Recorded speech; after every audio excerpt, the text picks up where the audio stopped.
Agora está pegando tudo que eu quero que pegue. Então, ok. Estamos gravando. Podemos finalmente começar na aula. E nós iríamos, senhores, hoje, e vamos iniciar o tópico 6. E se alguma das senhoras, né, só temos 2 alunos, chegou a acessar o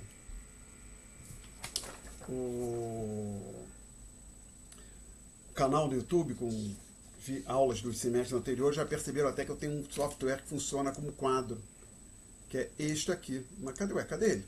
Não, isso é o Screen Hack, desculpe, eu quero esse aqui, esse. Substitui o quadro. Então, só agora deixa eu ver uma coisa aqui, peraí, vamos abrir o PDF, que aqui a gente tem esse recurso. É o tópico de moeda e inflação, está aqui. Moeda e inflação, vamos abrir, podemos já colocar o PDF aqui. Então, senhores, neste tópico 6, nós vamos falar da relação entre quantidade de moeda e preços ou inflação. E a motivação é o gráfico 1 que aparece na antepenúltima página deste documento. E que aqui eu posso, sem maiores problemas, exibir o gráfico. É esse aqui, só que eu preciso view rotate left. E tem que diminuir um pouquinho. É este gráfico aqui. Vocês estão conseguindo ver o gráfico? Obrigado. Então, vamos lá, gente. O que a gente tem nesse gráfico? São dados mensais de janeiro de... Boa tarde. De janeiro de 1980 até dezembro de 2018, do IPCA e da base monetária. IPCA é índice de preço ao consumidor ampliado, ou seja, é um índice de preço ao consumidor. Base monetária a gente discutiu no tópico anterior, é o chamado M0. Então são dados mensais, até de janeiro de 80 a dezembro de 2018. A linha cheia é o IPCA, a linha pontilhada é a base monetária. O que aqui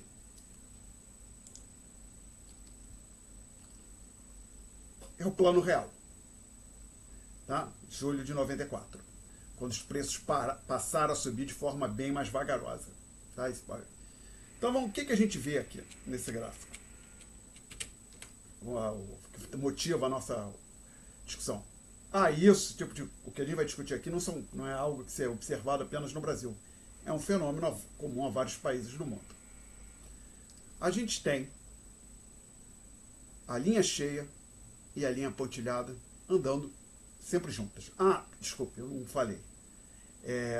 A escala vertical, logaritmo natural, a gente já discutiu por que a gente usa o logaritmo natural, quando está lidando com essas séries como preços, PIB, quantidade de moeda. E índice, ou seja, foi como se eu redefinisse a escala. Basicamente, eu pego o logaritmo natural do IPCA, pego o IPCA, divido pelo IPCA, toda a série do IPCA, eu divido pelo IPCA do primeiro mês, então o primeiro mês vira 1. Então, as duas séries estão saindo de 1. E faz a mesma coisa com a base monetária. E log de 1 é 0, então as duas séries saem do 0. Então a vantagem é que se aproxima as duas séries. Se não tivesse feito isso, eu teria uma linha, por exemplo, do IPCA aqui em cima, a da base monetária aqui embaixo, ia ficar difícil comparar. Então a vantagem, basicamente, se redefiniu a escala das duas séries de forma que as duas partam do mesmo valor. No caso, 0, que a gente está usando o logaritmo natural. E você vai vendo você vê que as duas andam juntas. Usualmente a base monetária fica um pouco abaixo do IPCA, vai abrindo um pouco a distância, depois abre com mais intensidade após a estabilização induzida pelo plano real.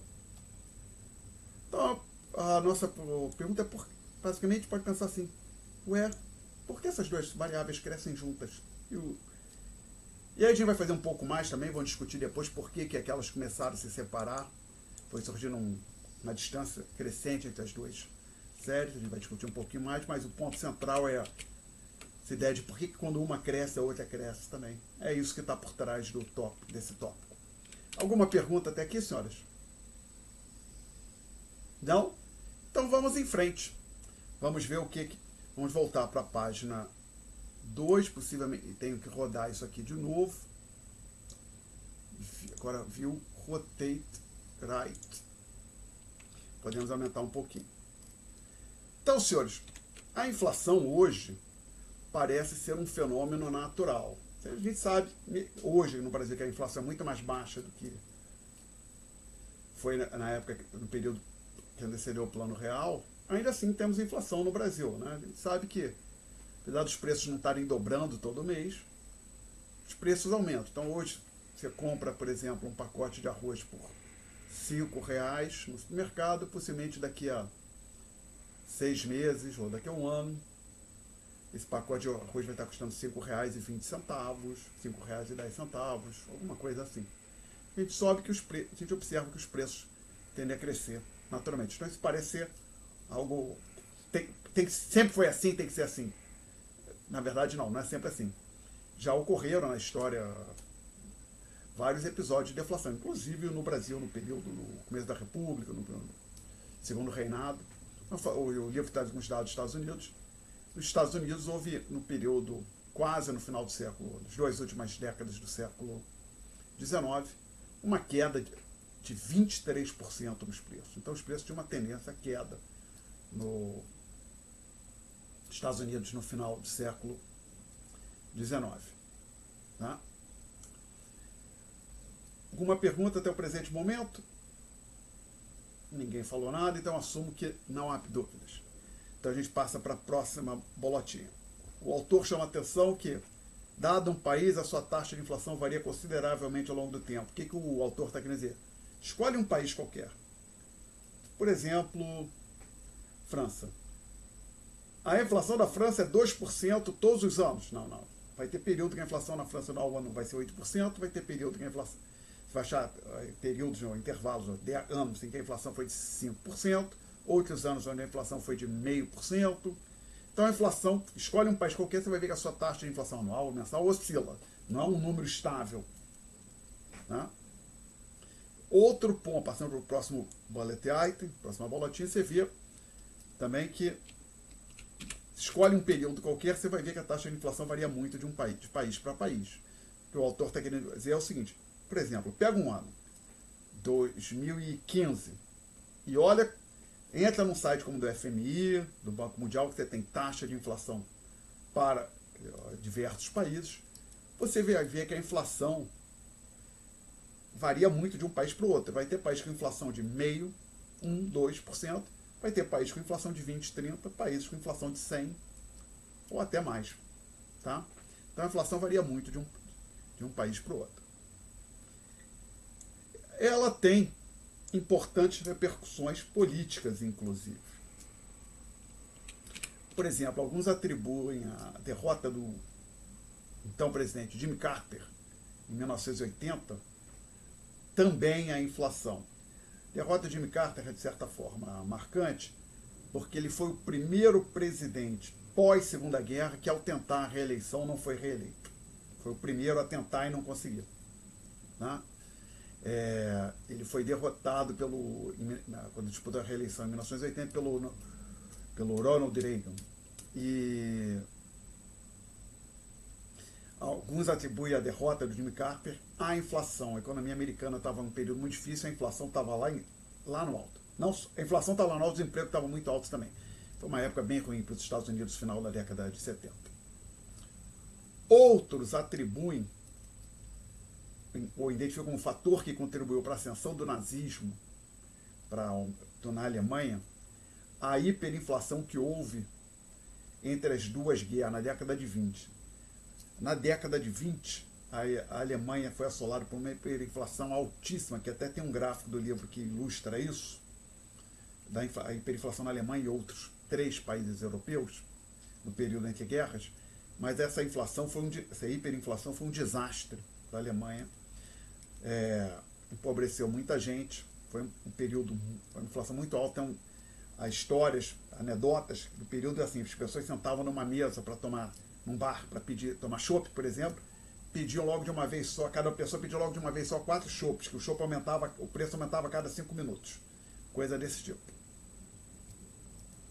E outra, para ficarmos mais próximos aqui da nossa realidade, a eleição em 1994 de Fernando Henrique Cardoso. E também podemos falar até da reeleição dele. Por quê? O que aconteceu? Isso eu me lembro bem. Se alguém for... minha memória não está falhando, não. Alguém pode procurar, fazer um esforço, teria que ser mais jornal antigo, ver se tem alguém que escreveu um texto que tem uns dados sobre isso. Mas vamos lembrar, em 1989 houve o segundo turno, Fernando Collor versus Lula. Collor ganhou, não foi tão apertado agora como Lula-Bolsonaro, mas não foi uma vitória afogada, foi uma vitória, a diferença foi de 5 ou 6 pontos percentuais, não me lembro muito bem.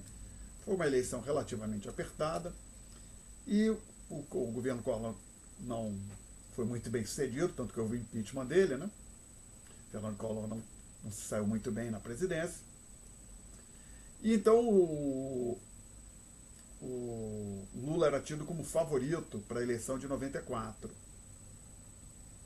E lembre, o Plano Real, a reforma monetária, aconteceu em 1º de 1994. Mas o Plano Real não foi só a reforma monetária, a introdução da unidade monetária real. Houve várias medidas que o governo tomou ao longo de 92, 93, no primeiro semestre de 94, medidas de ajuste fiscal, contenção dos gastos públicos, e isso, o último passo foi a reforma monetária. Então, o Plano Real, não é correto dizer que o Plano Real foi só a reforma monetária. Foi a reforma monetária, mais um bando de medidas, um grupo grande de medidas que foi implementada ao longo dos anos 93, no primeiro semestre de 94. E ainda no governo, na época o presidente era o Itamar Franco. Então, todas as pesquisas eleitorais que foram feitas no primeiro semestre davam vitória do Lula já se não no primeiro turno, disparado na frente. Mas o Plano Real veio, funcionou muito bem, e aí o pessoal do PSDB, que era o partido do então ministro da Fazenda, Fernando Henrique, olhou, pois está indo tão bem, Fernando Henrique está tão popular, vamos lançá-lo como candidato. E aí as pesquisas, quando o Fernando Henrique saiu como candidato, começaram a mostrar que o Fernando Henrique está tirando a diferença do Lula, Fernando Henrique passou o Lula, Fernando Henrique vai ganhar, Fernando Henrique vai ganhar no primeiro turno, e acabou que ele foi eleito no primeiro turno, em 1994. E foi reeleito também no primeiro turno. Desde então a gente não teve outra eleição presidencial decidida no primeiro turno. Então o Plano Real, digamos assim, foi tão importante que ele elegeu o Fernando Henrique em primeiro turno, em 94 e 98, né? Então, os brasileiros ficaram tão felizes, o eleitorado ficou tão satisfeito com a estabilização, com o fim da inflação. O fim no sentido que ainda temos inflação até hoje, mas é baixa relativamente ao que nós tínhamos antes. Ou seja, quase que o fim da inflação, ela caiu a patamares bem mais modestos, que premiou o grupo político associado a reforma, a estabilização, com 2 eleições seguidas. Ok? Perguntas, senhoras, até aqui alguma pergunta? Não? Então eu vou agora passar para a seguinte interrogação. O que determina a taxa de inflação no longo prazo? O que quer dizer esse longo prazo? Depois eu vou ter que explicar. Por enquanto, vamos fazer de conta que a gente entendeu. Mas assim, longo prazo não quer dizer que é a cada instante. Não. Então, assim, taxa de inflação de longo prazo é a teoria quantitativa a resposta proporcionada nesse livro é chamada teoria quantitativa da moeda. E o que é essa teoria quantitativa? Um dos seus pilares é esta equação aqui chamada equação quantitativa. Que diabo é isso? Então vamos lá. A equação quantitativa, reproduzindo aqui no quadro, aquela que aparece, a expressão que aparece nas notas de aula, é esta aqui. Então, este produto P vezes Y é o PIB nominal. Y é o PIB real e P é um índice de preços. A gente já discutiu isso em algum momento. Então, o lado direito, PIB nominal, decomposto em 2 pedaços, um indicador de preços, um indicador de produção. Ou seja, o Y maiúsculo aqui é o PIB real e o P é o índice de preços. O M é um indicador de quantidade de moeda. Pode ser o M0. Então, se isso aqui fosse o M0, isso aqui teria um indicador associado V0, se fosse o M1, teria um indicador associado V1. Para a nossa discussão aqui, a gente pode assumir que esse M é o M0. E esse V é um indicador de giro ou de velocidade, do quão rápido a moeda circula. O que você está querendo dizer com isso, Alexandre? Suponha que o moeda, a gente sabe que não é isso, a gente já discutiu isso no tópico passado, mas vamos fazer de conta para facilitar aqui a discussão que moeda é só aquela física, cédulas e notas. Aí suponha que eu pego um táxi, uma corrida no táxi, digamos que dê R$10, eu pago com uma nota de R$10 que é para o taxista desço. Observe que o taxista vai receber essa nota de R$10, possivelmente no mesmo dia ou no dia seguinte, ele vai utilizar essa nota para, por exemplo, colocar gás no carro ou fazer um lanche. E aí digamos que ele fez um lanche. Aí o dono da lanchonete recebe aquela nota de R$10 e mais reutilizada mais para pagar o fornecedor, ou pagar o salário de um funcionário. E quem recebe a nota vai também utilizar. Então observe o seguinte, a mesma nota é utilizada repetidas vezes, por exemplo, ao longo de um mês ou ao longo de um ano. Você define um intervalo de tempo, por exemplo, ano, você vai ter que, possivelmente, a mesma nota é utilizada repetidas vezes. Eu falei aqui nota, para deixar o exemplo mais claro, mas o ponto central é que uma dada unidade monetária, ela pode ser utilizada repetidas vezes ao longo do intervalo de tempo. Então, ela gira, ela circula. Então, esse V aqui é uma medida da velocidade, por EV de velocidade, do quão rápido a moeda circula. Então, você tem aqui M, estoque de moeda, vezes a sua velocidade, é igual a P vezes Y. Tá? E a gente vai... Essa equação vai ser o nosso ponto pilar fundamental aqui desse capítulo. A gente vai falar bastante dela. Alguma pergunta até aqui, gente? Ok. Os 3 alunas presentes ficaram em silêncio, eu vou assumir que eu posso seguir em frente. Vamos voltar aqui para as notas de aula. Eu tenho que também falar o que é esse longo prazo. Também, vamos falar. Então, acho que a gente já falou na disciplina no curso dos senhores, mas não custa nada a gente falar de novo. O que os economistas chamam de equilíbrio de longo prazo, ou estado de longo prazo, vamos falar, usar uma expressão mais comum, equilíbrio de longo prazo, é uma situação hipotética na qual a economia iria convergir se não acontecessem choques. O que é um choque? A pandemia de Covid foi um choque. Um evento inesperado que, de repente, atingiu o mundo inteiro.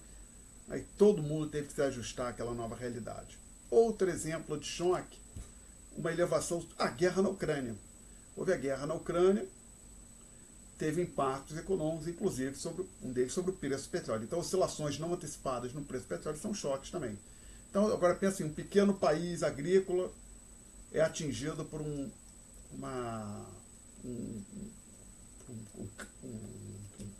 condições climáticas adversas num dado ano. Isso é um choque negativo. Pode também haver choques positivos. Um pequeno país agrícola é atingido, desfruta num dado período de tempo por uma condição climática excepcionalmente favorável, isso faz com que a produção agrícola cresça bastante. Então seria um choque favorável.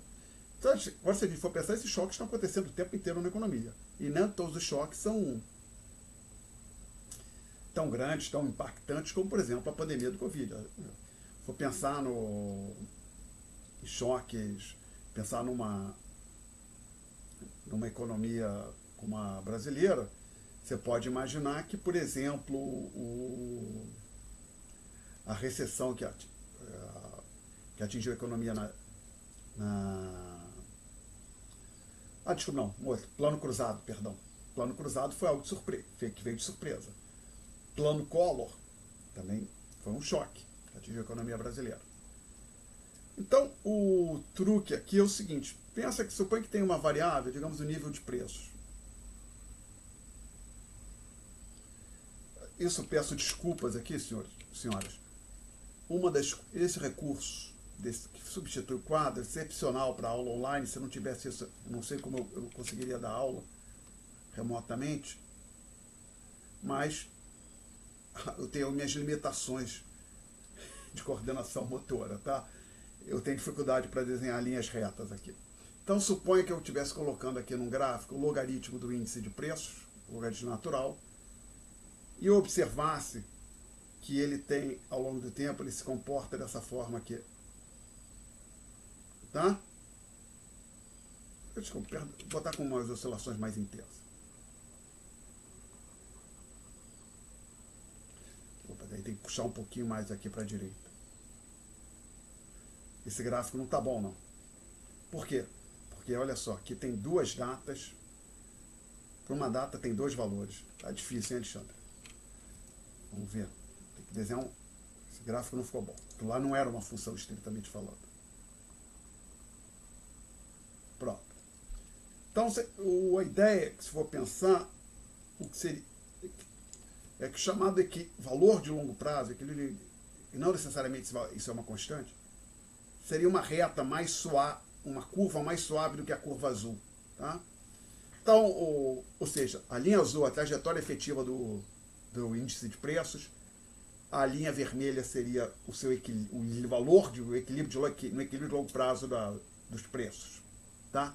Ou seja, apesar de você raramente atingir, ou se atingir, sair imediatamente do equilíbrio de longo prazo, o fato é que a variável, no caso do interesse, no caso dos preços, oscila em torno do equilíbrio de longo prazo. Tá? Alguém quer fazer uma pergunta sobre o que seria o equilíbrio de longo prazo? Ou valor de longo prazo? Então a ideia, só para não ter dúvida, é que a gente vai falar que a teoria quantitativa ela nos permite identificar essa linha vermelha. Agora, os desvios da linha vermelha, que seria, por exemplo, essa distância aqui, ó, a teoria quantitativa ela é muda sobre isso. Ela fala pela trajetória de longo prazo. No longo prazo, no sentido do valor para o qual o P tende para. Perguntas? Não? Então vamos avançar mais um pouco. Uma outra questão importante é que a chamada identificação e mensuração dos custos da inflação é uma questão em aberto. O que você quer dizer com isso, Alexandre? Vamos aqui olhar para essa parte um pouquinho acima aqui, esse trecho aqui. Eu vim aqui e falei para os senhores que a inflação tem impactos importantes na arena política. Tá? Então, aparentemente, as pessoas se preocupam muito com a inflação, né?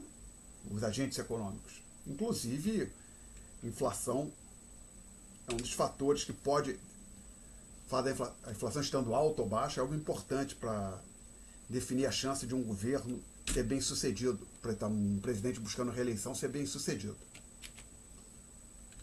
Então, se ela tem tantos impactos assim, nós, os economistas, deveriam ser capazes de dizer, inclusive, dizer por que é tão oneroso para a sociedade, por que causa tantos transtornos, e inclusive até quantificar isso, dizer, olha, a sociedade está perdendo tantos bilhões de reais com essa inflação alta. A inflação subiu, mais ou menos, os economistas deveriam ser capazes de fazer afirmativas do tipo, olha, se a inflação passar de 5% ao ano para 10% ao ano, isso vai causar um ônus para a sociedade da ordem de X bilhões de reais. E X seria um número considerável. Ups, infelizmente não. Os economistas não conseguem fazer essas contas, ou têm dificuldade, quando fazem, os números são modestos. Então, eles não, até hoje, os economistas já tentaram identificar que mas como é que você faz isso? Por exemplo, aqui para ficar bem simples para os senhores. Quando eu tinha... Desculpa, antes do Plano Real, eu tinha um maior cuidado com o gerenciamento dos meus recursos monetários. O que eu estou querendo dizer com isso? Eu nunca deixava dinheiro parado na conta corrente. Agora não. É um período de inflação baixa. O que eu faço, normalmente, pessoalmente, eu recebo meu salário no começo do mês, pago algumas contas, aí faço uma estimativa de quanto eu devo gastar, sacar em espécie ao longo do mês, deixo parado na conta corrente ou no fundo com resgate automático. E é isso. Na época do Plano Real, não, porque você, como a gente tem até hoje, aplicações financeiras que a gente chamava de overnight na época, essa expressão meio que é de desuso, mas ainda a maior adequada, aplicação corrente por dia.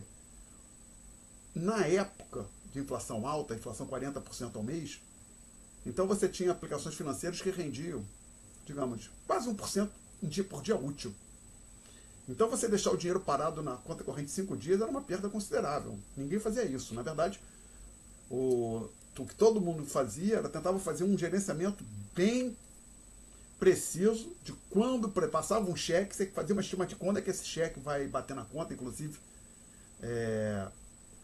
Eu sabia a regra de compensação de cheque, que era uma coisa do tipo: cheque até o valor, de valor X para baixo leva 48 horas para ser compensado. Cheque acima desse valor X é compensado em 24 horas.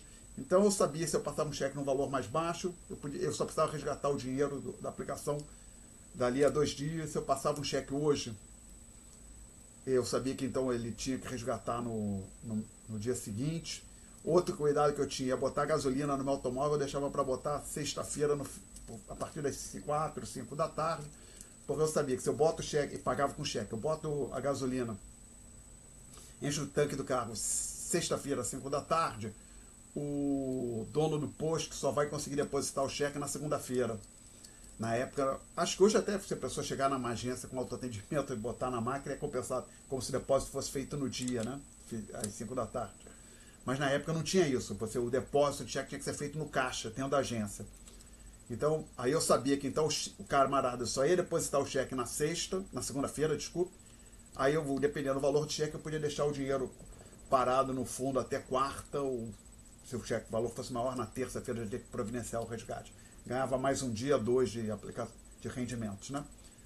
Isso eu fazia. Agora imagine então uma grande empresa, ou tem empresa média, ou pequena, mas ela tem que, o trabalheiro aqui, basicamente uma grande empresa, vai ter que montar um departamento imenso para gerenciar o fluxo de caixa. Claro, hoje qualquer empresa vai ter no seu departamento financeiro pessoas ou uma unidade voltada para gestão de fluxo de caixa, mas na época da inflação alta era maior, né? Então pensa o seguinte: essa gestão de recursos da empresa uma empresa grande não faz de graça. Ou até se for pensar uma empresa pequenininha, um restaurante onde só tem o dono do restaurante, que ele é o próprio gestor, dono do restaurante, quem cuida do caixa do restaurante. Ele aloca tempo, né, para isso também.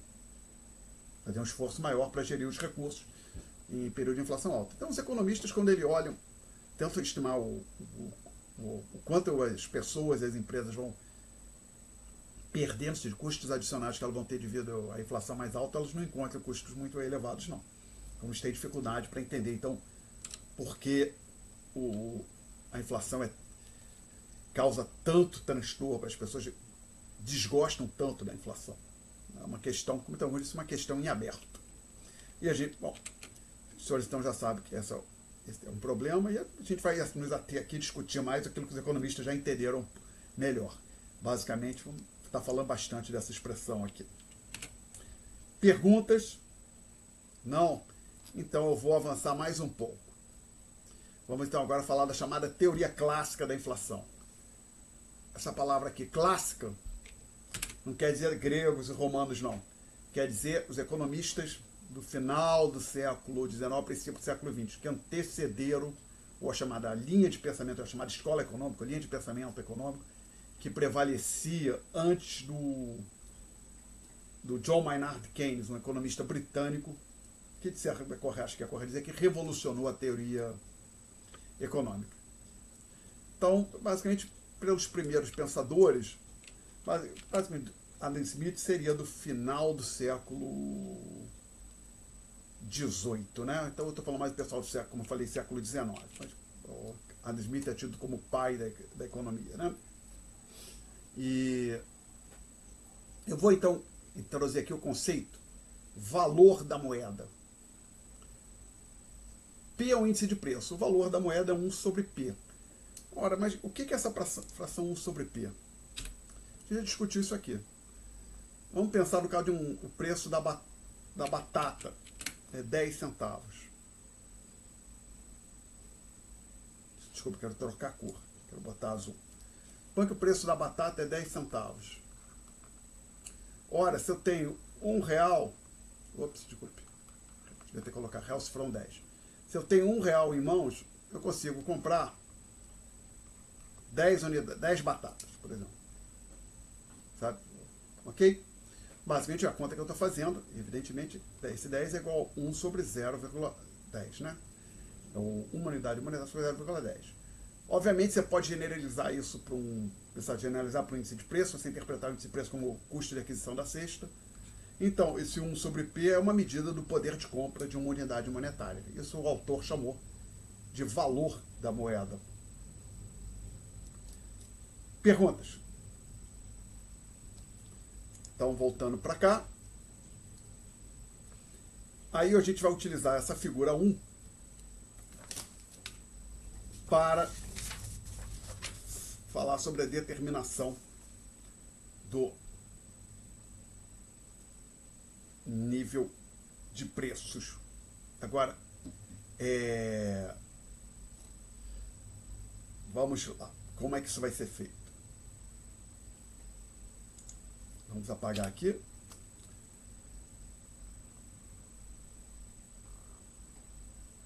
Colocar aqui M na escala horizontal, a quantidade de moeda. 1 sobre P, o valor da moeda no eixo vertical. Aí o autor diz que tem a demanda por moeda, a quantidade que as pessoas demandam de moeda é maior à medida que o valor da moeda decresce. Você pode aqui até... Primeiro vou dar explicação intuitiva, depois fazer algo mais formal com um pouquinho de matemática. A ideia é a seguinte, pensa que tem alguém com uma... Lembra?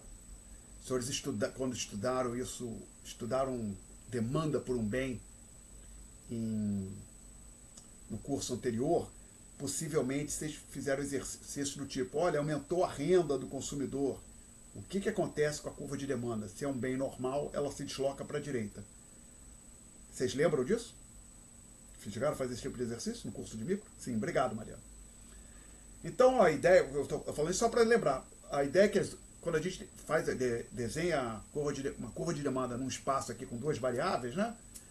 Aqui, esse M seria equivalente à quantidade, tá? As demais variáveis, então, basicamente, aqui é como se fosse o preço da moeda, no caso é o valor, e aqui a quantidade de moeda que os agentes estão demandando, estão constantes. Uma dessas variáveis é a renda real. Poder de compra, o que elas têm de renda em termos reais, como assim, o PIB real das pessoas numa economia fechada. PIB real numa economia fechada. Ora,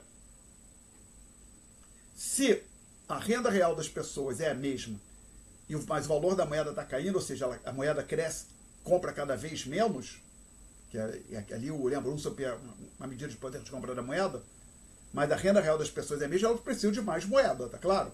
Então, está dizendo o seguinte, olha, meu poder de compra é o mesmo, a minha renda real é a mesma, mas cada unidade monetária está comprando cada vez menos, ou seja, esse 1 sobre P está caindo, o valor da moeda está caindo. Eu vou querer mais moeda para poder utilizar a minha renda. Perguntas até aqui? Então, ou seja, a discussão era por que essa curva é decrescente? Ah, que a curva de demanda sempre é decrescente. Não, essa aqui não é uma curva de demanda como aquelas que vocês viram no curso de micro. É uma curva de demanda por moeda, o argumento por trás do fato dela ser decrescente é um pouco diferente. É esse argumento que eu apresentei. Alguma dúvida?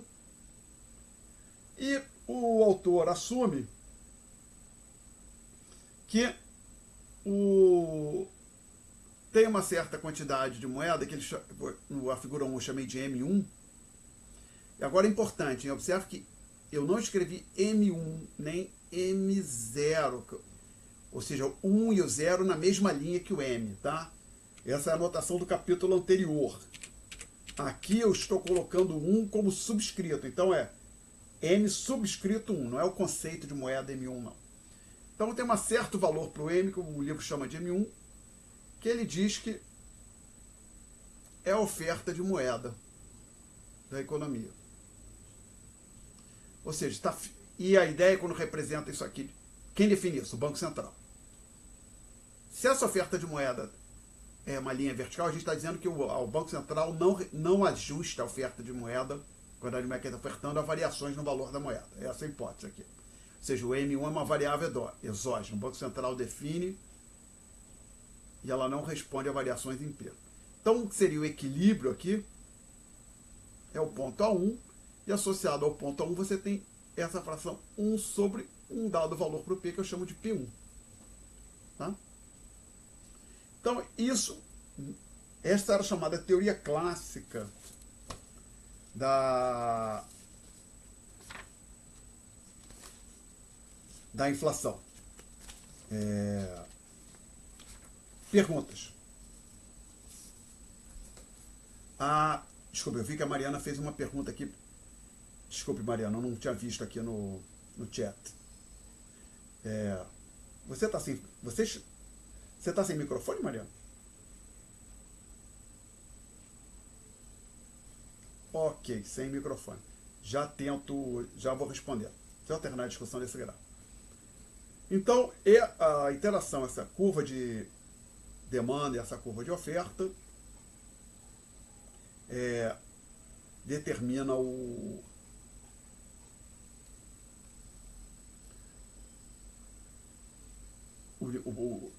a fração 1 sobre P de equilíbrio e, consequentemente, determina o valor de P. Só fazer mais um comentário de responder a pergunta da Mariana. Vou botar aqui em verde, mas depois vou apagar. Se você for olhar o gráfico, o livro, se for olhar o livro tem uma segunda escala do lado direito, onde ele coloca o P. Então a ideia é o seguinte: essa escala cresce para cá, a escala cresce para lá. A gente não precisa da segunda escala, né, gente? Então, se for olhar o livro, aconteceu alguma coisa aqui, desculpe. Não sei. Perdão. Que o programa que eu estou usando para gravar, ele mandou uma mensagem aqui. Apareceu ali, não sei se vocês viram. Pensei que tivesse parado de gravar, mas parece que não. Desculpe, pensei que fosse ter que reiniciar a gravação. Perdão. Parece que não, parece que ele está gravando. Espero que esteja para isso ir para o YouTube. Bom, eu estava falando, o livro coloca uma segunda escala que é simplesmente o recíproco da escala da esquerda. Então, essa aqui é como forma usual. Cresce nesta direção aqui, a outra cresce na direção oposta, para baixo. A segunda escala é desnecessária aqui para a gente. Então, não vou colocar a segunda escala. Claramente, o aluno da FRJ tem condição de entender que se o 1 sobre P está crescendo, o P está caindo e vice-versa, né? Bom, então agora eu vou tentar responder a pergunta da Mariana sobre o fato da curva D ser decrescente. O meu ponto, Mariana, eu vou usar aqui o argumento que a gente discutiu vocês usaram no curso de micro. Esse gráfico é para tentar responder a pergunta da Mariana, ou seja, que eu coloquei aqui no eixo horizontal o valor da moeda, no eixo vertical o valor da moeda, que é aquela fração sobre P, e no eixo horizontal a quantidade de moeda. E eu vim aqui, eu desenhei uma curva D e disse que é decrescente. Aí eu poderia simplesmente dizer, é decrescente porque a curva de demanda é decrescente. Seria uma explicação muito ruim, porque não está explicando nada. Curva de demanda é decrescente, você pode falar naquele contexto de análise de quanto o consumidor vai comprar, dado o preço no bem. Aqui a colocação é diferente. A nossa pergunta é que quantidade de moeda os agentes desejam carregar, dado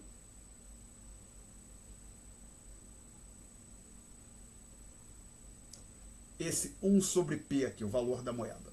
Tá? Então vamos tentar botar números aqui. E lembrando, isso que é um ponto importante, a curva de demanda, quando a gente está traçando ela num eixo, num gráfico com dois eixos somente, né? No chamado R2, há outras variáveis que impactam a demanda que a gente pressupõe que estão constantes. Aqui, como eu tinha falado, cheguei a falar hoje, uma das exercícios que você faz usualmente nos cursos de micro é: olha, aumentou a renda do consumidor, o bem é normal, curva de demanda então tem que ir para a direita. É porque isso acontece porque você traça uma curva de demanda para um dado nível de renda. Quando a renda muda, você desloca a curva de demanda. Então aqui a gente vai tentar traçar a curva de demanda dado um patamar, mas aí lembra, é curva de demanda da sociedade como um todo. Então qual é a medida de renda? Vamos pensar, o PIB. O PIB está dado. PIB real. Tá? Então, vou marcar aqui um certo valor. Digamos que fosse 2. Aí as pessoas, a gente observar se as pessoas querem uma certa quantidade de moeda 10. Tá? Então esse ponto aqui faz parte da curva de demanda. Aí, mantido constante o PIB real, suponha que esse valor aqui cai para 1. Tá? A moeda perdeu valor. Né? Ou seja, o poder de compra dela é menor. Agora, que quantidade as pessoas vão querer de moeda? Lembra, nosso pressuposto é que elas estão mantendo o PIB real e também outras variáveis relevantes estão constantes. Então a ideia é a seguinte: as pessoas vão querer mais moeda, porque, por exemplo, se elas dado a renda que elas têm um certo volume de gasto, um padrão de transações, de compras ao longo do mês, ao longo do ano, elas vão tentar manter esse padrão, mas para manter esse padrão elas precisam de mais moeda. Você pode interpretar até o seguinte: no caso, é como se o nível de preço tivesse tivesse dobrado também, né? Então aqui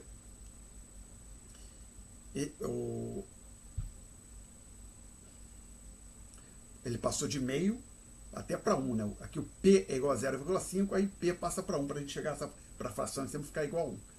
Eles vão querer uma quantidade, o que interessa para a gente é uma quantidade maior. Você poderia até argumentar que eles vão justamente querer o dobro da quantidade de moeda, mas a gente nem precisa chegar lá. Eles vão querer mais moeda, mais numerário, mais notinhas, mais cédulas, ou mais saldo na conta corrente, ou um saldo maior no cartão de crédito, para poderem continuar realizando o mesmo volume de transações, manter o padrão de compras que elas tinham antes. Então o que interessa aqui para a nossa discussão é que você tem uma relação decrescente entre a quantidade de moeda que as pessoas querem carregar, que os agentes desejam carregar, essa expressão que os economistas usam, carregar ou reter, ter na carteira, na conta corrente, e a fração 1 sobre P. Eu respondi, Mariana?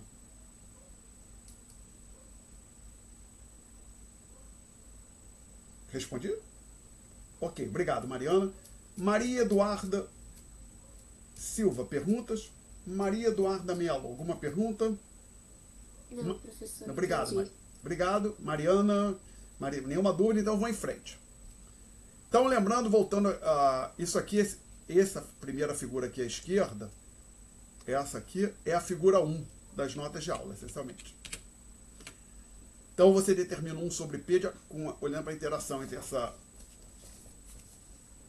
oferta e essa demanda. Agora, ainda relacionada à pergunta da Mariana,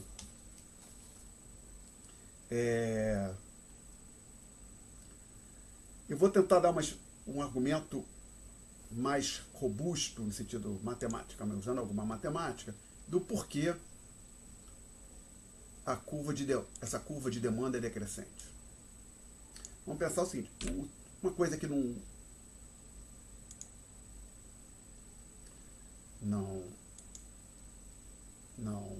falei ainda, é que a mesma expressão, a equação quantitativa, ela tem duas interpretações. Que diabo você está falando, Alexandre? Vamos lá. Vou botar aqui a tal equação quantitativa.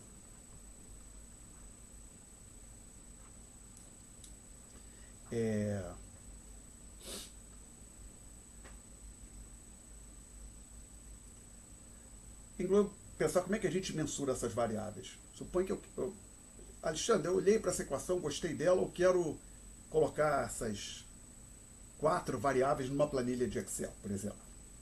Pegar uma série mensal, desde janeiro de 2001 até dezembro de 2022, colocar essas 4 variáveis numa planilha de Excel. Onde eu acho esses dados? Então, vou dizer para os senhores. Vamos lá. P vezes Y é o PIB nominal. Você pode quebrar um indicador de preço e outro um indicador de quantidade, que é o PIB real.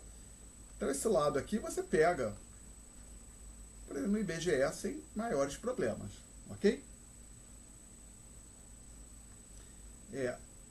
O M, o banco, quantidade de moeda. O Banco Central divulga isso. Você não precisa fazer um esforço muito grande para achar isso no website do Banco Central. E o V?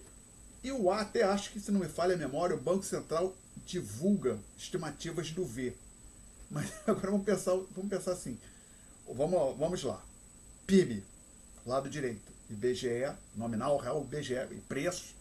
IBGE mensura. Tem os seus procedimentos. A gente discutiu PIB no tópico 1, PIB real, PIB nominal no tópico 1. Quantidade de moeda. Essa é uma coisa relativamente simples. O Banco Central sabe quais são as reservas. Você podia falando do M0. O Banco Central sabe direitinho o que são as reservas bancárias. Também, se estiver falando ele sabe direitinho o que é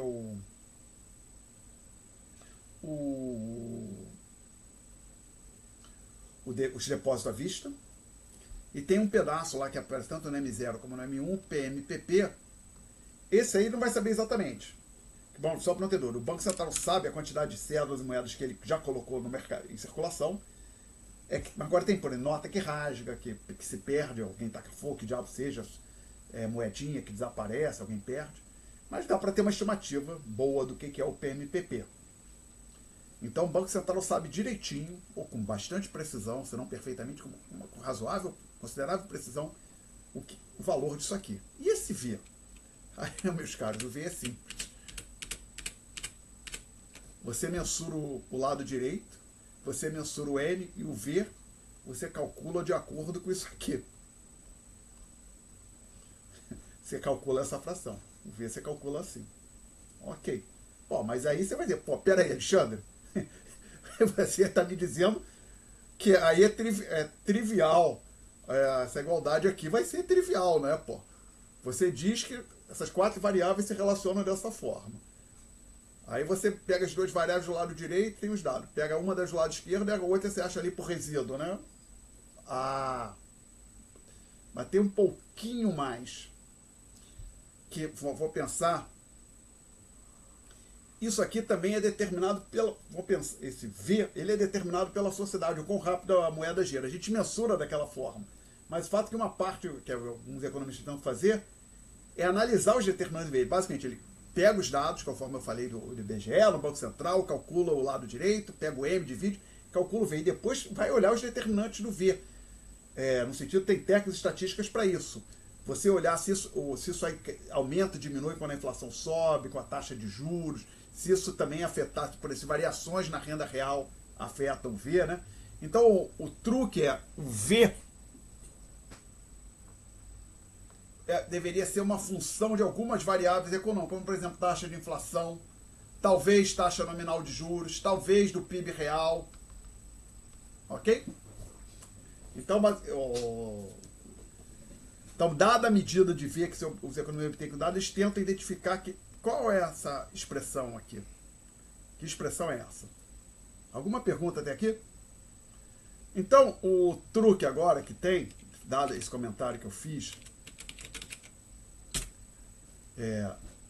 voltando aqui para a equação, você pode agora, se você assumir não apenas que isso é uma identidade contábil e um pouco além disso, que o V é determinado pela sociedade, você pode então dizer que isso aqui é a quantidade de moeda que as pessoas querem botar um D aqui agora, quantidade de moeda que as pessoas vão querer carregar. Aí você pode então escrever esse MD assim, ó, M subscrito D. 1 sobre V vezes P vezes Y. E aí você pode reescrever dessa maneira, obviamente. MD igual 1 sobre V vezes 1 dividido por 1 barra P, que é aquele valor da moeda que aparece no gráfico, vezes Y. Então, observe que na hora que isso aqui cresce, isto aqui diminui. Tá certo? Então, outra maneira de você pensar a equação quantitativa, quando você leva em conta que o V é algo que depende das decisões dos agentes econômicos, de quão rápido eles querem se desfazer da moeda, ela também é uma teoria para demanda por moeda. Perguntas até aqui, gente? Não? Agora tem um ponto aqui. Temos que voltar um pouco.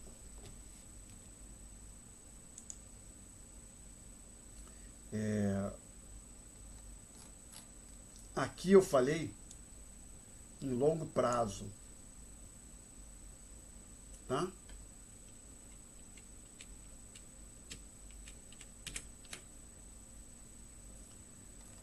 E aqui parece que eu ignorei isso, essa discussão a longo prazo. E como a gente já discutiu, você pode até usar a equação quantitativa para argumentar que a curva de demanda é decrescente assim.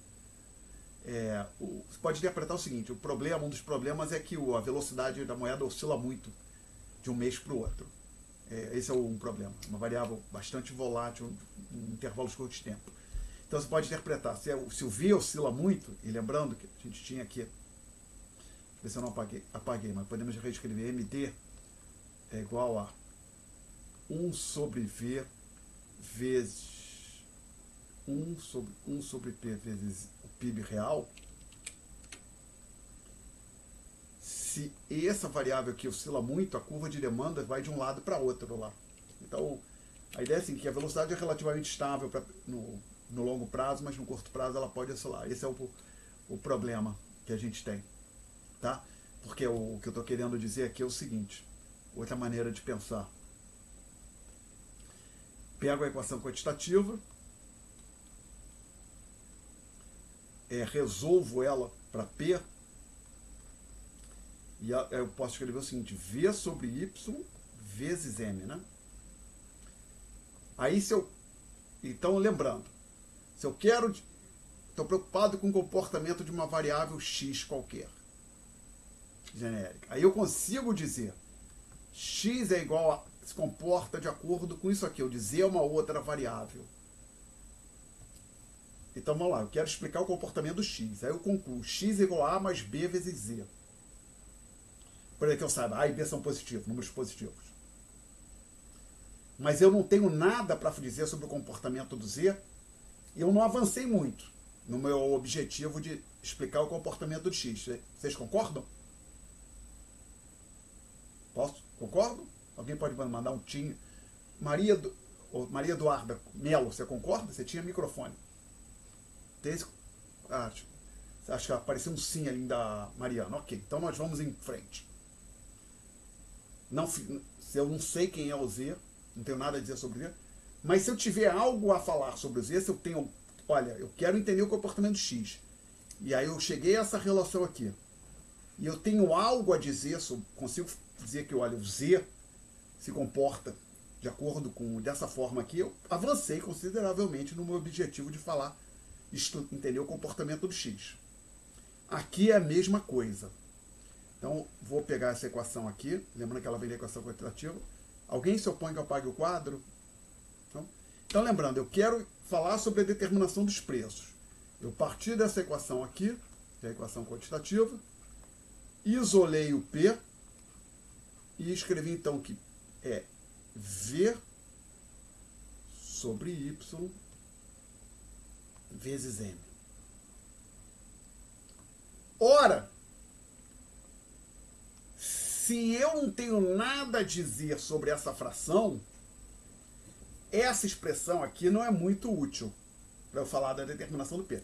Que eu posso dizer, olha, o M é o Banco Central que determina. Mas se eu não tenho nada a dizer sobre essa fração, eu não posso falar, não avancei muito. Aí é que está o ponto. Essa fração, no longo prazo, ela é relativamente estável, não muda muito. No curto prazo, não. Então, por isso que a teoria quantitativa é uma teoria para a determinação dos preços no longo prazo. Porque eu posso falar alguma coisa sobre o comportamento de longo prazo do V e do Y, mas não o comportamento mês a mês dessas duas, ou da fração. Tá? Perguntas? Bom, então, vamos continuar. Vamos voltar para as notas de aula. Vamos ver para onde nós vamos chegar agora.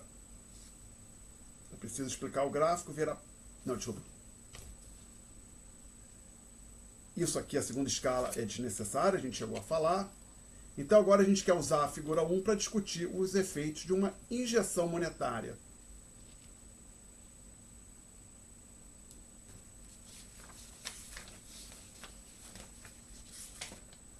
Ok. O que acontece? Nós tínhamos a situação inicial, que eu, perdão, eu estou desenhando os eixos. Então havia uma certa quantidade de moeda M1,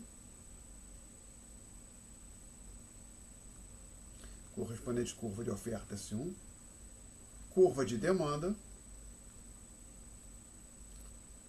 aí o ponto A1, o intervalo, perdão, que 1 e o valor de equilíbrio da fração sobre P, que é dado por 1 sobre P1. E o que a gente assume é que então, injeção monetária, o Banco Central coloca mais moeda na economia. Por exemplo, ele compra títulos no mercado aberto.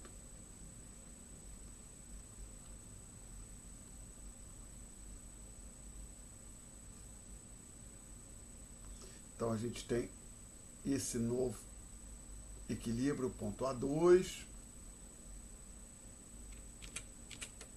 e o 1 sobre P2. E aí o que a gente conclui? Que a fração 1 sobre P decresceu, né?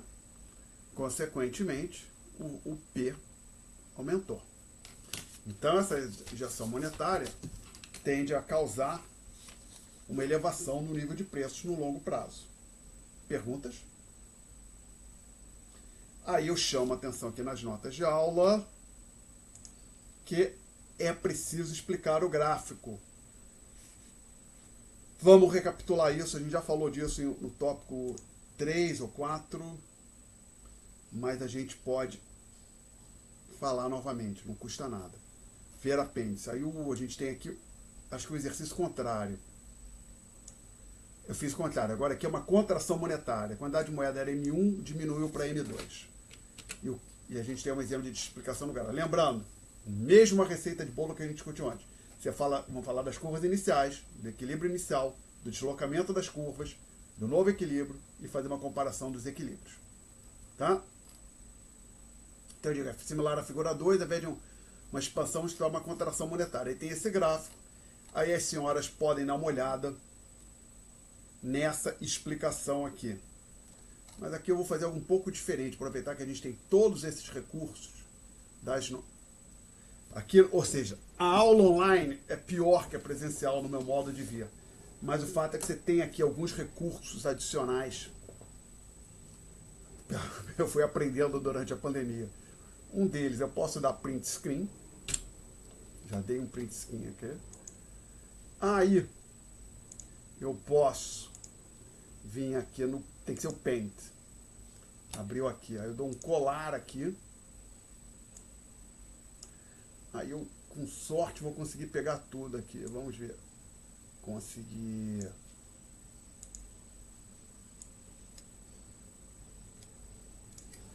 Ctrl C. Aí eu venho aqui pro quadro, apago tudo, editar, colar. Ok. Botei isso aqui onde eu queria, mas quero mais alguma coisa ainda. Só um segundo, senhoras, não fujam. Aí eu vou bater aqui um print screen de novo. Aí eu vou vir novamente para o glorioso Paint, colar. Aí eu vou pegar este aqui, Ctrl C. Agora vem aqui, editar, colar. Ok. Então vamos olhar essa, usando cores aqui. Então vamos lá. Começar com azul, com vermelho. Esse ponto, curvas iniciais. A demanda, começa aqui, a demanda por moeda é descrita pela curva D. No tocante à oferta, a situação inicial, ou seja, onde a cotação monetária, é ilustrada pela curva S1. Então esse trecho entre colchetes aqui em vermelho atacando o item 1 daquele roteiro que eu sugeri que o aluno utilizasse para elaborar a explicação do gráfico. No caso das senhoras, a aluna, né? Só temos alunas aqui hoje. Vamos agora achar o item 2. Vou marcar em azul. Equilíbrio inicial. Verificamos então que o equilíbrio inicialmente ocorria no ponto 1 e que o valor da moeda era igual a 1 sobre P1. Olha aqui. Então, isso diz respeito ao equilíbrio inicial. Agora vamos pegar a terceira cor aqui. Um verdinho. Deslocamento das curvas. Após a quantização monetária, a oferta passa a ser representada pela curva S2.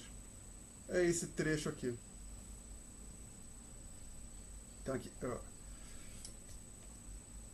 Quarto, novo equilíbrio.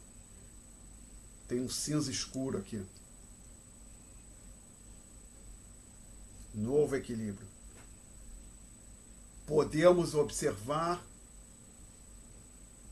que o equilíbrio passa a ocorrer no ponto A2, com o valor da moeda igual a 1 sobre P2. E o último ponto, comparação dos equilíbrios. Será que eu ainda tenho aqui alguma cor? Tem que ser, vou botar o cinza clarinho. Tomara que seja suficientemente diferente do escuro. Parece que é, né? Então, o cinza clarinho... Não, estou muito parecido. Então, voltar aqui. Preto, acho que eu não usei ainda.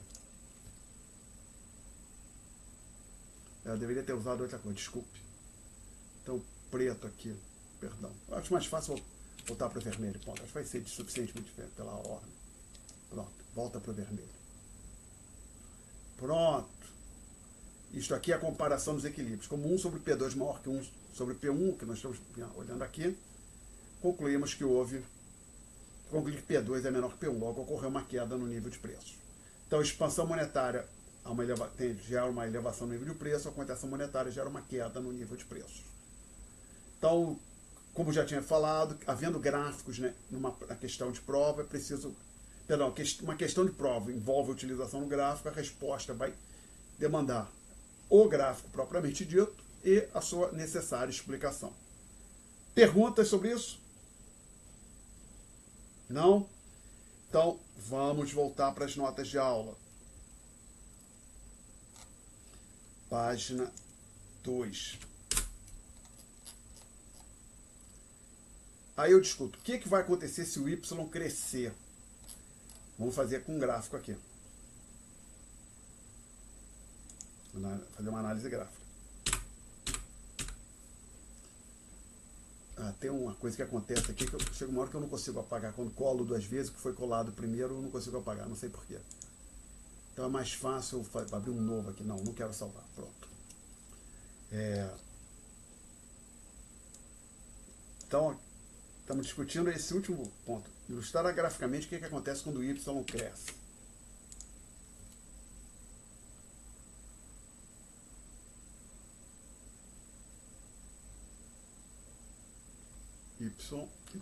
Que é M. 1 sobre P.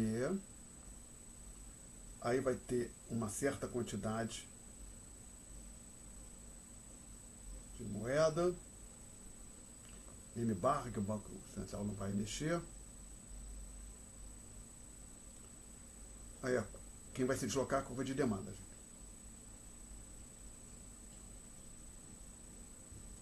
Desculpa, até é melhor botar um pouquinho mais para baixo aqui. Ela vai se deslocar para a direita.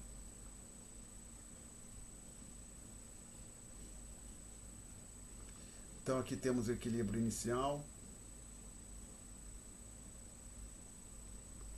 Aí eu digo o seguinte, o Y aumentou, ou seja, a renda real da economia, o PIB real, aumentou.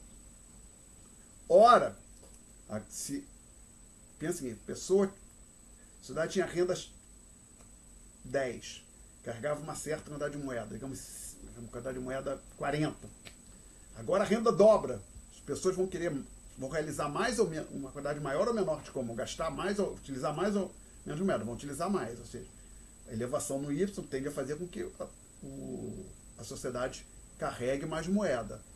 Então, se esse P não mudasse, as pessoas que antes estavam carregando exatamente essa quantidade, feliz a vida, carregando essa quantidade de moeda aqui, vão querer carregar um pouco mais. Então, o que a gente está dizendo é o seguinte, tem um ponto como esse aqui que eu marquei à direita, que faz parte da nova curva de demanda. Então, o que realmente interessa aqui para a gente é que a curva de demanda se desloca para a direita, conforme eu ilustrei aqui. Então, surge aqui um novo ponto de equilíbrio A2. E a gente tem, então, uma elevação na fração 1 sobre P.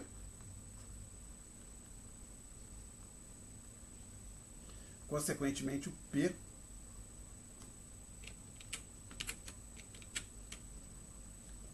diminui, né?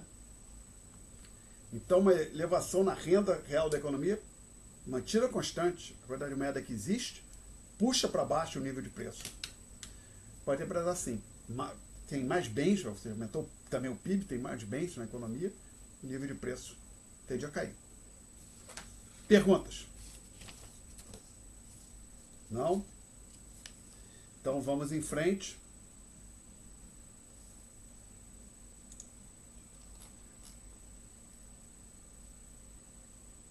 Aí eu menciono aqui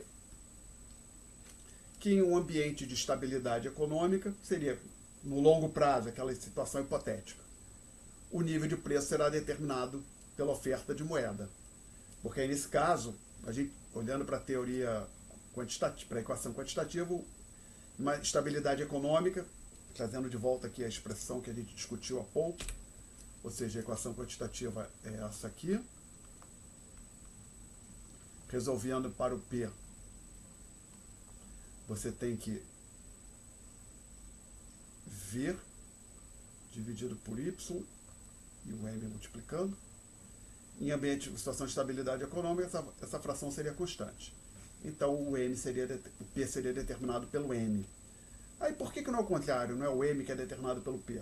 Lembra, isso aqui é uma variável sob o controle, o M, do Banco Central. Né? Então matematicamente, obviamente eu poderia, se isso aqui é verdade, se essa expressão é verdade, você também pode escrever assim, M é igual a Y sobre V vezes P. Aí você diz que o M é determinado pelo P. Vamos pensar, o Banco Central controla essa aqui. Essa outra é a sociedade. Dado o M, a sociedade vai definir o P. Né? Então, perguntas? Bom, então...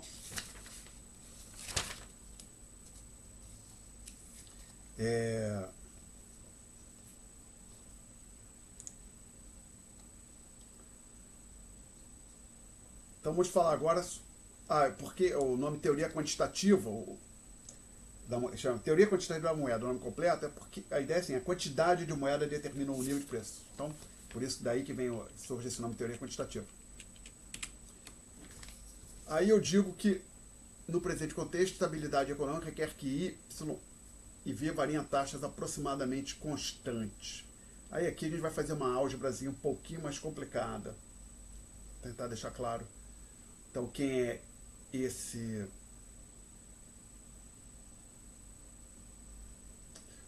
ideia de estabilidade econômica? Vamos avançar um pouco além do que nós tínhamos falado. Eu vou começar a pegar a equação quantitativa, eu vou colocar subscrito T nas variáveis, porque eu vou olhar para as variáveis em mais de uma data. Então, eu vou fazer aqui no quadro o mesmo desenvolvimento algébrico, vou fazer passo a passo, que aparece nessa parte aqui das notas de aula.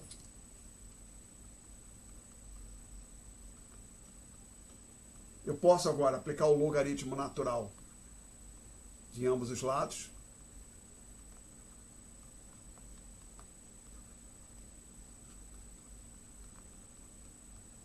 Aí uso uma propriedade dos logaritmos, que é ln de A vezes B, onde A e B são números positivos, é igual a ln de A mais ln de B.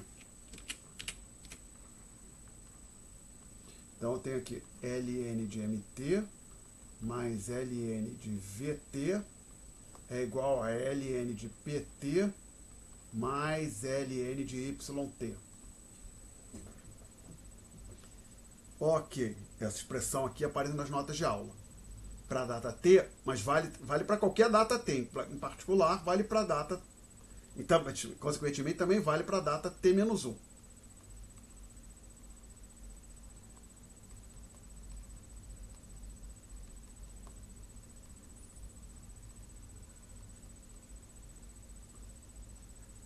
Aí o que a gente faz? Você subtrai a linha de baixo da linha de cima. Aí você pode escolher, então, pode escrever isso aqui, ó.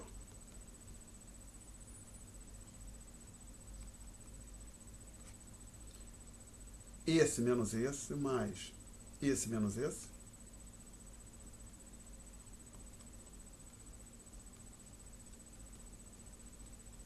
É igual a esse menos esse.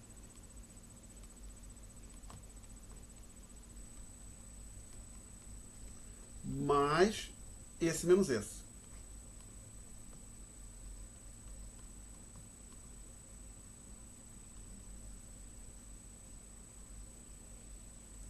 Essa linha aqui também aparece nas notas de aula. Essa linha aqui, essa última linha. Aí o que eu vou fazer? Quando eu passo para a próxima linha, eu resolvo para essa diferença aqui. Então eu escrevo o seguinte. Em algum lugar aparece nas notas de aula isso aqui. ln de pt menos ln de pt menos 1. Isso tudo é igual a... Vou botar na mesma ordem que eu coloquei aqui. Reproduzo esse. Não, na verdade não. Eu escrevi, vou botar do jeito que eu escrevi.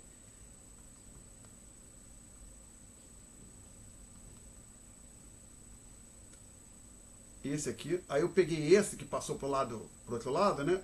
Mas vai com sinal negativo. Então, menos ln de... Perdão, parênteses está no lugar errado.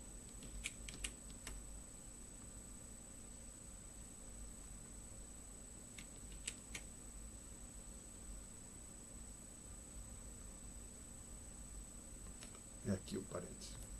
Mais esse aqui.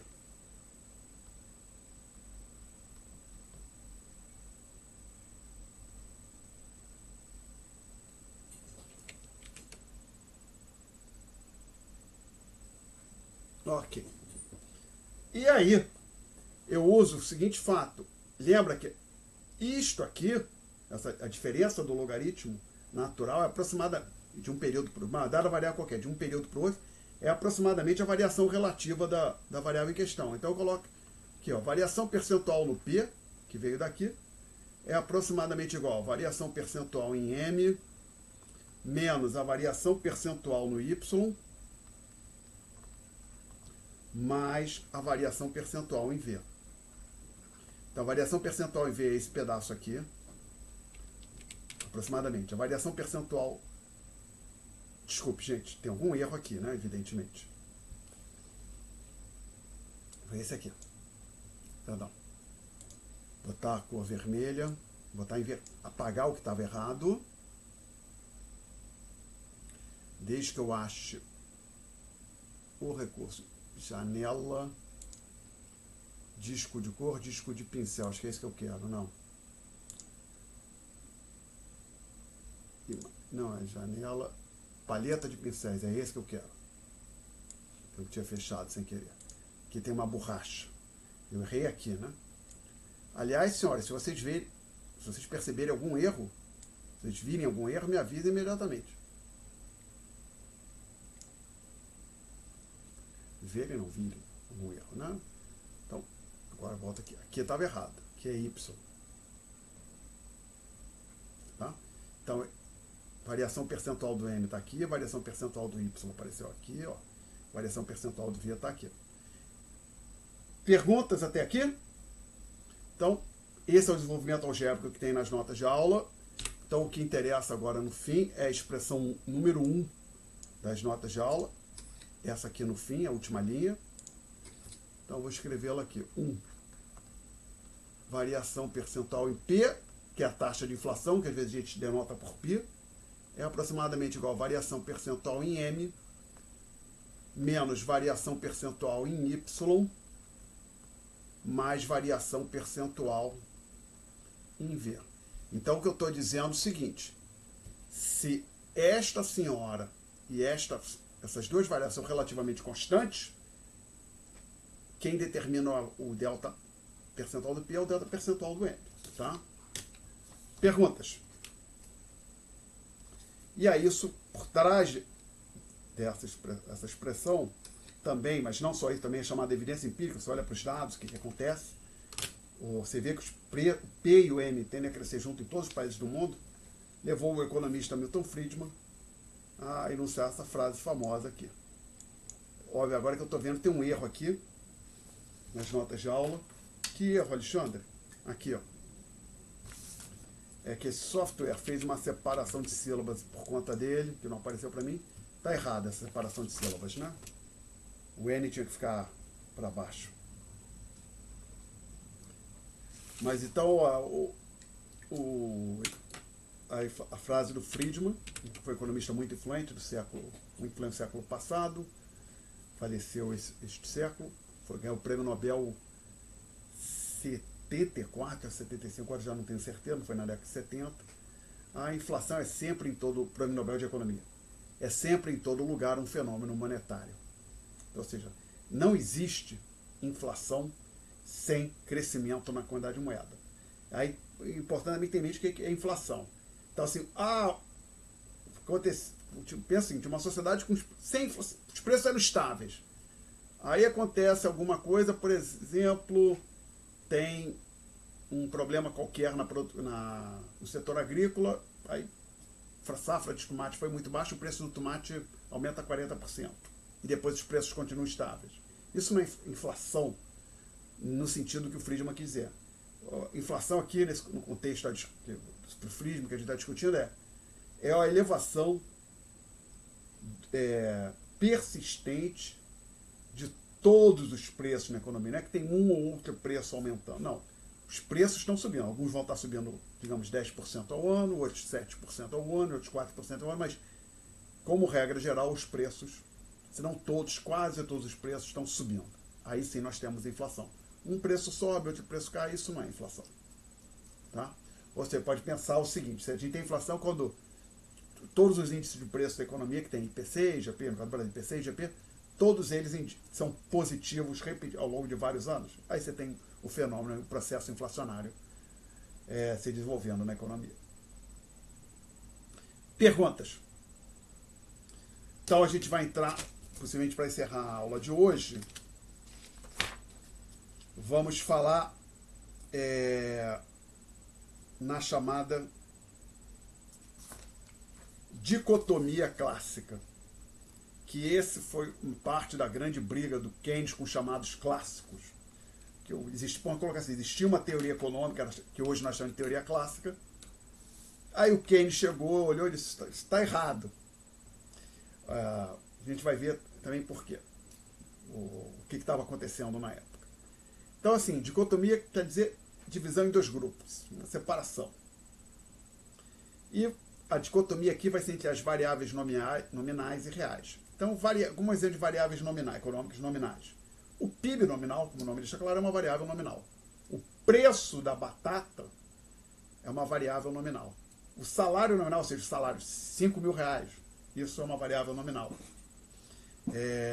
Taxa de juros nominal também é uma variável nominal. E variáveis reais, que elas não são expressas em unidades monetárias. Se forem expressas em unidade monetária, tem que ser a preço constante. Exemplo, PIB real. Tá? Essa é uma variável, não é nominal, uma variável real. Outra, preço relativo entre dois bens. Os senhores discutiram isso no curso anterior, provavelmente. Lembra, você tem assim, o preço da batata é P1, o preço da cebola é P2. A razão entre P1 e P2, o que ela te informa? A taxa que você pode trocar batata por cebola no mercado. Vocês chegaram a falar disso, não? Em preço relativo, falaram no curso anterior? Sim. Obrigado, Maria Eduarda. Então, preço relativo, que basicamente o que é o preço? For pensar, preço relativo. 2 sacos de batata por 1 saco de cebola. São variáveis reais, quantidades. Né? Então, variáveis nominais, variáveis monetárias e a taxa nominal de juros. Lembra? A taxa nominal de juros é a correção dos valores monetários somente. Variáveis reais. Não são as variáveis que dizem respeito a quantidades ou então a preços constantes.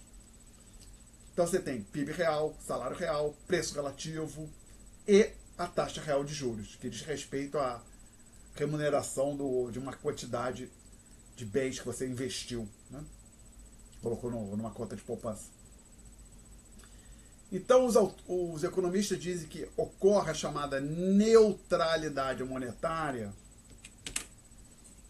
quando mudanças na oferta de moeda, ou seja, na quantidade de moeda, o Banco Central coloca mais moeda na economia, somente afetam as variáveis nominais.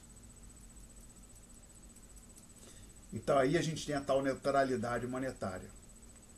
Então vamos pensar assim, a gente separou, vou colocar aqui, variáveis reais num conjuntinho, no outro conjunto a gente colocou as variáveis nominais.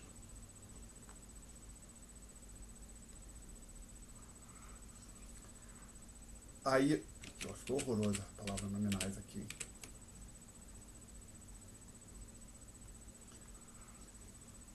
Aí o Banco Central fez um delta M. Tá? Vamos supor que, por facilidade, supor que foi positivo. Se esse delta M somente impactar este conjuntinho aqui, o da direita, nós temos a chamada neutralidade monetária.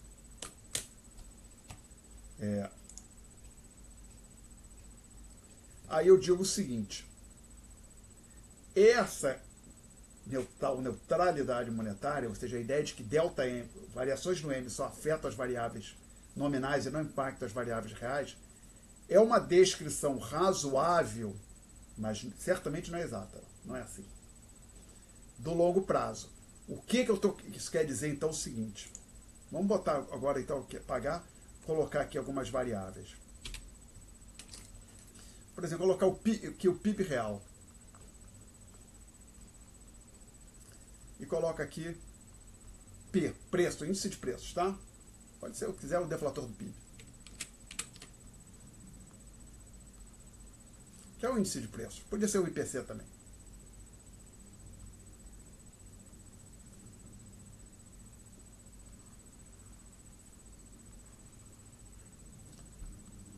Um delta M no longo prazo só vai impactar isso aqui.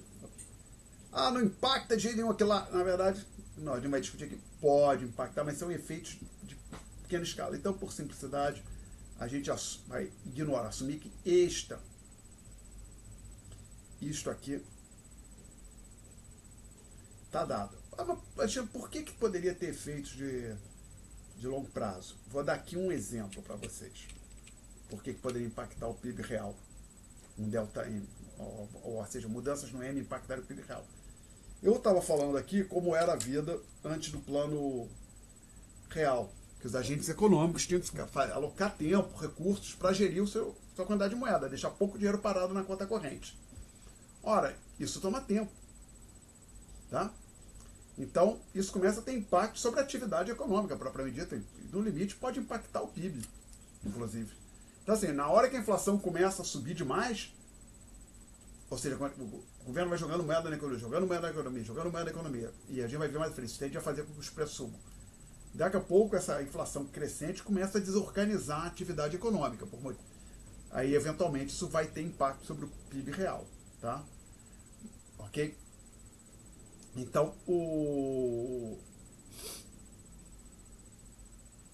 mas vamos assumir que esses efeitos não chegam a se concretizar, que eles são de segunda ordem.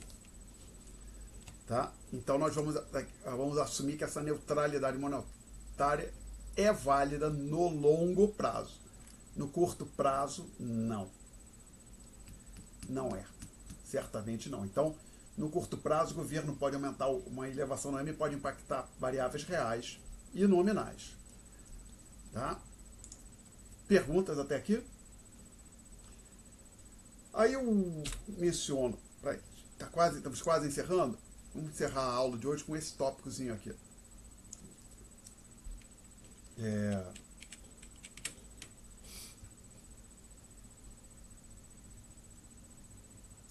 Os livros usualmente gostam de dar o exemplo da reforma monetária, os livros texto, de uma reforma monetária para argumentar que a neutralidade monetária é um bom argumento, deveria correr no longo prazo. O que é uma reforma monetária? Como houve no Plano Real. E houve outras no Brasil antes. No plano, quando houve o Plano Real e entrou em circulação, na própria administração, o R$1 era igual a 2.700, você não fala a memória, 2.750, não me lembro qual era a unidade monetária, acho que era Cruzeiro Real, mas não tenho certeza. Tinha uma outra unidade monetária na época. Então o real veio, ele valia 2.750. Então quer dizer o seguinte, todos os preços, salários, tudo teve que ser dividido, saldo em conta corrente, tudo foi dividido por 2.750. O Brasil fez outras reformas monetárias antes do Plano Real, Plano Collor, Plano Cruzado, mas aí foi mais fácil, simplesmente foi de 1 para 1.000. Ou seja, uma unidade monetária nova valia 1.000 da unidade monetária antiga, então era só dividir tudo por cortar 3 zeros de tudo, né? A do real foi um pouquinho mais trabalhosa. Mas vamos então aqui pensar o seguinte. Pensa um país qualquer que tem notas, várias notas circulando, cédulas, saldo em conta corrente. É um belo dia, o governo anuncia, olha, eu estou cortando 3 zeros da moeda. E, por favor, todo mundo que tem uma cédula de R$1.000, ou, sei lá, 1.000 pesos, não seja um país onde a moeda é o peso, quem tem uma cédula de 1.000 pesos, passa num banco, entrega essa cédula de 1.000 pesos para ganhar uma cédula de 1 peso novo. Um novo peso. Pensar um pouco. Isso poderia ter impacto, deveria ter algum impacto na atividade econômica? O que vocês acham? Simplesmente trocar a unidade. Estamos trocando a unidade de conta, né? A princípio, não. Então, se for pensar uma reforma monetária, deveria ser neutra. O problema é que as operações que o Banco Central faz, por exemplo, operação de mercado aberto, para impactar a quantidade de moeda, não são reforma monetária. Que eu estou pensando aqui, assim, supõe que o Banco Central faz uma imensa operação de mercado aberto e aumenta a quantidade, por meio de uma operação de mercado aberto, a base monetária, em 10%. Faz com que mais 10%. Isso não é equivalente a uma reforma monetária onde você dividisse todos os preços por 1,1. Por quê? Porque quando o Banco Central... Eu tenho R$100 na minha carteira, suponha. Aí o Banco Central faz a operação de mercado aberto. Eu continuo com R$100 na minha carteira. Então, assim, a reforma monetária, do jeito que a gente está falando, divide todos os preços, acerta todos os saldos em conta corrente, em conta de poupança, pega os demonstrativos contábeis, divide tudo por 1.000, para você estiver cortando só 3 zeros, né? Uma operação de mercado aberto, não, você pode pensar... Então, uma operação de mercado aberto não é equivalente, vamos supor, então, o Banco Central dobrasse a quantidade de moeda por meio de uma operação de mercado aberto. Não seria só... Ela não está instantaneamente dobrando todos os preços e não está dobrando a quantidade de dinheiro que eu tenho na minha conta corrente nem na minha carteira. Então, essas injeções de moeda que o Banco Central, ou retirada de moeda que o Banco Central pode fazer por meio de operações de mercado aberto, elas não são idênticas a uma reforma monetária. Não pode pensar nessas operações de mercado aberto como mini reforma monetária. A reforma monetária envolve o ajuste de todos os saldos, todos os preços, simultaneamente na mesma data. Uma operação de mercado aberto não faz isso. Então, a gente tem essa diferença. Então, já é um caminho para que a operação de mercado aberto possa ter impacto sobre as variáveis reais, ao contrário de uma reforma monetária. E o outro ponto que eu menciono aqui nas notas de aula, eu digo, é usualmente neutro, ou seja, não impacta as variáveis reais. Mas será que seria sempre neutro? Não lembrar, o Plano Collor houve uma reforma monetária também. Supõe que 2 meses, houve tal confisco dos ativos. Supõe que 2 meses depois do Plano Collor, o governo tivesse anunciado, vou fazer outra reforma monetária, mas só vou cortar 2 zeros. Não se preocupe que eu só vou cortar 2 zeros. Será que todo mundo aceitaria isso bem ou as pessoas ficariam nervosas, achando que haveria um novo confisco? Possivelmente os agentes ficariam preocupados, achando que haveria um novo confisco, né? Então, para que a reforma monetária seja neutra, ela tem que ser feita ou de surpresa, ou, se for anunciada previamente, os agentes econômicos não podem imaginar que vai haver um confisco. Por exemplo, o governo diz, daqui a 3 meses vou fazer uma reforma monetária.